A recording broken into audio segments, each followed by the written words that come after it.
Hello everybody, this is Dan from Christie's RV. Today we're going to be taking a look at this 2021 Jay Flight Bungalow 40RLTS.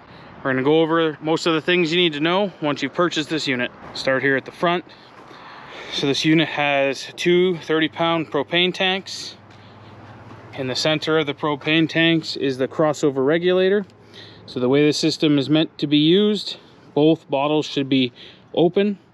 Then whichever bottle that this lever is pointed towards will be the bottle that it's actually taking propane from.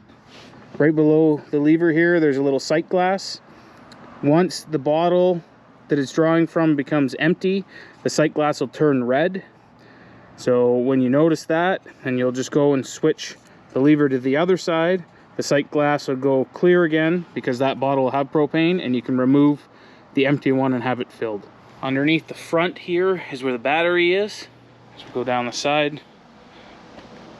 Now the sewer hose, the crank for the stabilizer jacks, and the power cord are in this front compartment. Next we have your black tank hookup. So this unit has a sprayer in the toilet tank. Now if you're going to use this, you need to have the sewer valve open so you can't overflow the tank. This hookup here is for city water, so it's where you'll hook your garden hose up. Above that you have your outside shower. Next you have your water heater compartment. To open it, you just twist the little latch in the middle, slide it down. Now everything here is controlled from inside. The only reason you may need to come into here is to remove the drain plug. If you're going to drain the tank, before you pull that drain plug out, you're going to need to make sure that you take the pressure out of the system. So you'll have to open up a set of taps inside and bleed the pressure down.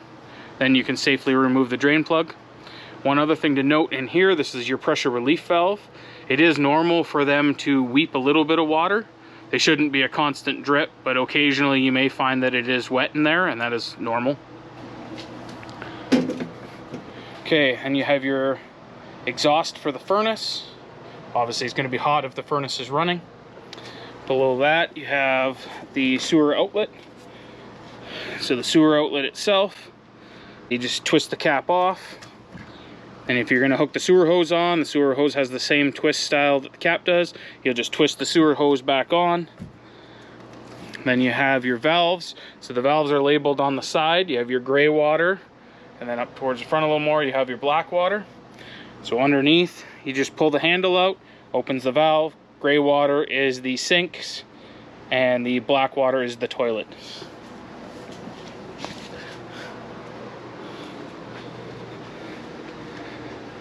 Now at the back here you have your satellite or cable hookup. So if you have that, that's where you'll want to hook it on. It's connected to the TVs inside.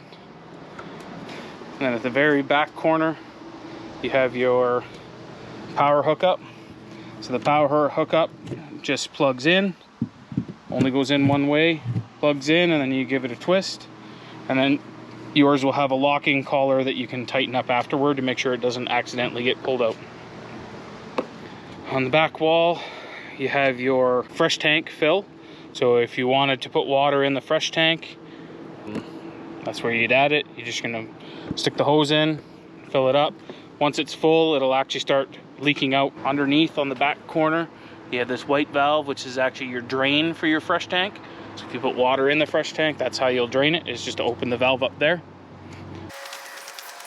So on the door side we have the awning. So this unit has electric awning. Everything's controlled from inside. So we'll go up inside.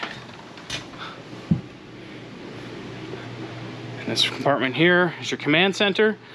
So you have your awning and slide out control. So to use the awning, you're just going to press and hold out. So one thing to note with these awnings is they're not intended to be used in heavy rain or heavy wind conditions. You're going to need to roll it up if that's the case. So the awning arms are adjustable, so you can adjust the pitch as desired. So to do that, basically that center arm right where the yellow tag is, you're just going to pull down on that arm, which will bring that side of the awning lower. Now both arms have it. You can decide to set it however you want it. So you can bring both sides down, pitch it one way so the water runs off. But one thing to note is you do need to put the arm back to the straight position before you roll the awning up. Okay, roll the awning back up. You're just gonna press and hold in until it goes all the way. So the rest of your controls here, you have some switches for the lights. Above that you have your monitor panel. So in the monitor panel, you can turn your water pump on if you have water in the fresh tank. And then you have your 2 water heater switches. So if you're wanting to run the water heater on propane, you're just gonna flip the switch on. Now, it's gonna light on its own. If for some reason it does not light, this little fault light up in this top corner is gonna come on to inform you that it didn't work properly. Most of the time, it just means you have to turn the switch off and turn it back on again. And then to turn it on to electric, it's just the other switch beside it. Once you flip it on, it's on electric. So on top of that, you have the monitor panel itself. You can check your battery, fresh, black, or gray tanks. So all you're gonna do is just press, and it's gonna tell you each level readings up at the top. So beside the awning switch, you have the 2 slide out switches for in the main area. So to run your slide out, you're just gonna press and hold the button in the out. Yeah, slide out's gonna move on its own. One thing that I will recommend is that before you put the slider out, try to make sure that there's nothing falling down beside, underneath, or on top of the unit, because it will obviously cause damage. Another thing to note is the rooms only seal if they're all the way in or all the way out. So you cannot operate with the rooms only part way. Once the room gets all the way to the out position, it'll make the ratcheting noise. Like that, that's how you know it's fully seated out. So over to the right, you have your thermostat. So this thermostat controls both the air conditioning and the furnace functions. So this is what they call a capacitive touch unit. You don't actually need to push it like a button.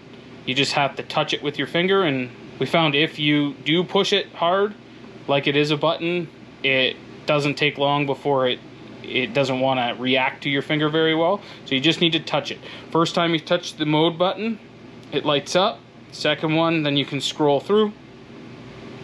So you have your furnace. We already have the air conditioning on. So you can set the temperature, whatever your desired furnace temperature is. Now the furnace will light on its own. It typically comes on and runs for 30 seconds or so before the furnace lights.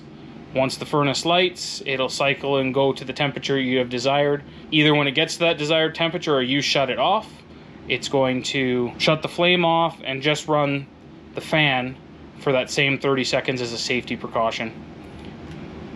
So when you flip through, so the first setting you come up with is the fan speed options. So this is the fan on the air conditioner. So one thing to note, your choices are auto, high, or low. If you put it on auto, when you turn the furnace on, it will run the fan for the air conditioner to help circulate the air. So if you do not want the air conditioner fan running when you have your furnace on, sorry, you need to leave it on auto. If you have it on high or low, it's going to run it regardless. Then to turn it back off, you're just going to go to the off screen and everything will turn off. Now below the command center is where all your fuses and breakers are. So it has all your fuses and breakers, everything's labeled. One thing to note here is that RV breakers don't have an indicator of when the breaker has tripped. So if you're having an issue with power, I recommend you just locate the proper breaker, turn it all the way off, and then turn it back on to reset it.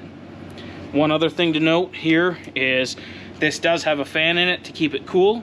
The fan only runs when it's hot enough to run, so sometimes you will notice that it makes some noise, sometimes it won't. Again, completely normal. Next up, you got a switch for the one light. Below that, you have your fan switch. So the fan that's in the ceiling is obviously very high to try to reach. So to open and close it, you're just able to do it with the switch here. You can open the vent. So the vent is open. You can turn the fan on and off without having to climb up to do it. Again, to close it, just press and hold close.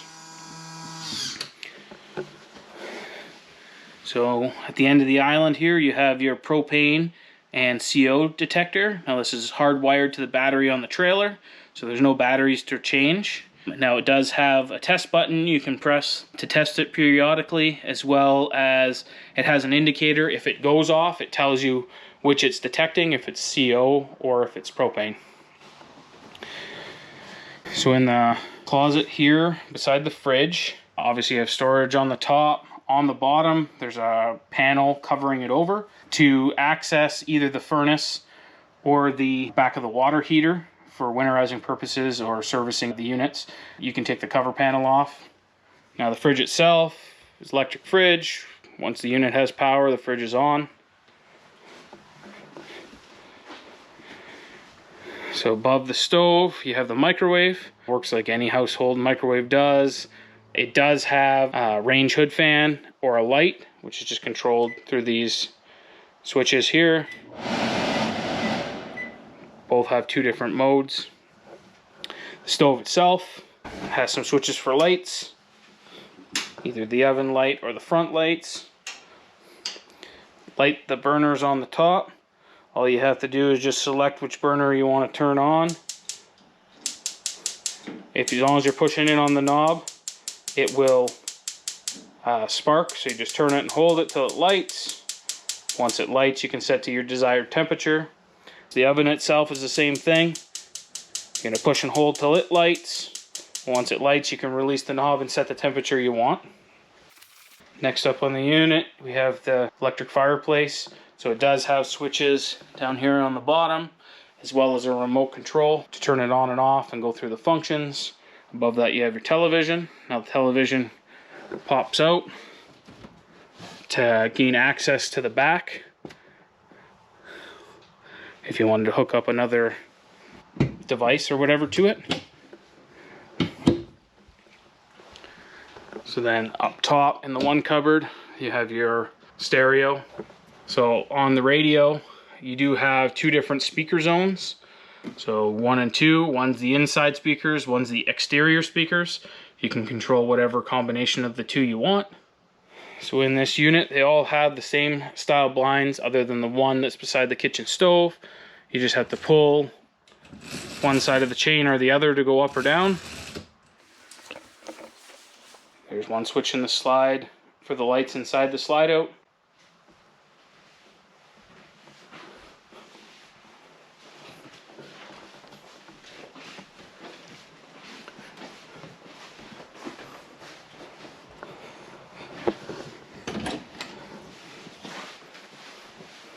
When we come in the bathroom here, again you have a vent switch to help open and control the vent above the toilet. And you have your light switch. Beside that, on the plug-in receptacle, it's your GFI receptacle. This receptacle controls all the GFI receptacles in the unit. So everything that's in a wet location is controlled through here. If you're having a power issue in any of those locations, I'd recommend to come in here and make sure that it isn't tripped. When it's tripped, the little red light's going to be on. To reset, you just press the reset button. This unit does have prep for washer dryer. So there are a couple valves here in the left corner of the closet in here. When it's time to winterize, you're going to have to open those tabs and winterize those lines as well. Get in the bedroom. Now the bed lifts up for the storage underneath. Beside the door here, you have the charge center. Plug your devices into charge. Your light switches for inside and outside. The big switch is for the fan in the ceiling. Above that, you have your slide out switch for the bedroom slide out. And then above the window, you have your location if you're going to add another TV. So they have a backer in the wall there, so you can mount a TV to the wall. And then you have your plug-in and cable connection for that. One other thing to note here, the lights that are above the bed, the reading lights, I have the button on them. When you touch them once, it's blue. Like for you know, so it doesn't affect your vision at night. If you press and hold it, then it's a brighter white light. Push it again to turn it off. So I think that's just about all for this unit. I hope you enjoy and have a great day.